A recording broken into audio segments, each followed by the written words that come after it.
Hey everybody, it's Brooke with WTI. I am always getting up in the night, whether it's to check on my son or when I have to go to the bathroom, and I'm scared of the dark. So I was super excited to find these AUVON plug-in LED nightlights, and I really love that they have the auto dusk to dawn sensor, so it knows when it's time to turn on and when it's time to turn off.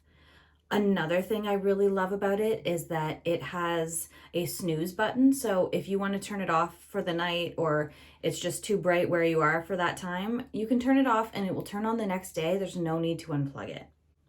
I really love that it has 5 different brightness settings. So you can either have it super bright if it's somewhere where you want to be able to see really well, or if it's in your bedroom or somewhere close to that and you don't want a ton of light coming in, you can turn it down to the lowest and you can still see, but it's not going to be keeping you awake. Love how compact the design is. It's not going to stick out far from the wall, and also it's not going to take up the space of both plugs, but it also uses minimal power consumption. So it's not going to be costing you an arm and a leg to be able to see to walk around your house at night.